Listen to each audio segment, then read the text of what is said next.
Voter তালিকা সংশোধন বিতর্ক ঘিরে ঝড় উঠেছে পাটনায়।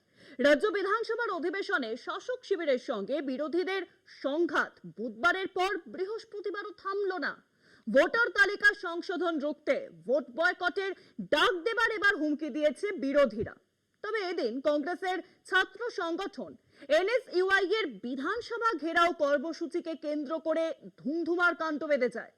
পড়ুয়াদের বিক্ষোভে এবার সামাল দিতে লাঠিচার্জ পর্যন্ত করেছে পুলিশ।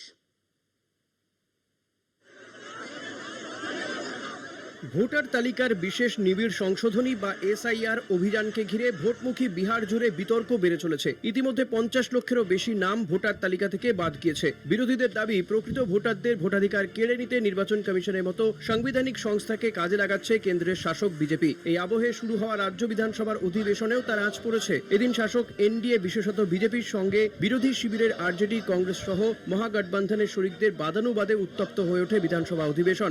এসআইআর প্রত্যাহারের দাবিতে বিক্ষোভের জেরে একাধিকবার সভা মুলতবি ঘোষণা করতে বাধ্য হন স্পিকার। তবে শুধু বিধানসভার অন্দরেই নয়, বৃহস্পতিবার এসআইআর বিরোধী আন্দোলনে পাটনায় পথে নেমেছে কংগ্রেসের ছাত্র শাখা এনএসইউআই। এদিন ছাত্রদের বিধানসভা ঘেরাওকে কেন্দ্র করে শুরু হয় গোলমাল। পড়ুয়াদের সামাল দিতে জলকামান ব্যবহার করা হয়। তাতেও বিক্ষোভকারী ছাত্রদের দমাতে পারেনি পাটনা পুলিশ। ছাত্রদের রুখতে এলোপাথারি লাঠিচার্জ করতে শুরু করে পুলিশ। তাতে উত্তেজনা বেড়ে যায়। বিহারের এসআইআর নিয়ে বিতর্কের রেশ রাজ্য বিধানসভার বাইরে। এদিনে পড়ুয়াদের আন্দোলন ও তাতে পুলিশের লাঠিচার্জ পরিস্থিতি আরও ঘোরালো করে তুলেছে বলেই রাজনৈতিক মহলের ধারণা। এরই সঙ্গে যুক্ত হয়েছে এদিন বিরোধী দলনেতা তেজস্বী যাদবের ভোট বয়কটের হুমকি। আগামী নভেম্বরে ভোট বিহার বিধানসভায়, যে ভোটে তরুণ প্রজন্ম বরাবর বড় ফ্যাক্টর। এসআইআর শুরুর পর জনমানুষের ভোটার তালিকা নিয়ে যে আতঙ্ক তৈরি হয়েছে তা নিয়ে ছাত্র যুব সম্প্রদায় পথে নামায় তা শাসকের পক্ষে অস্বস্তি বাড়িয়ে দেবে বলেই মনে করা হচ্ছে। কলকাতা টিভি।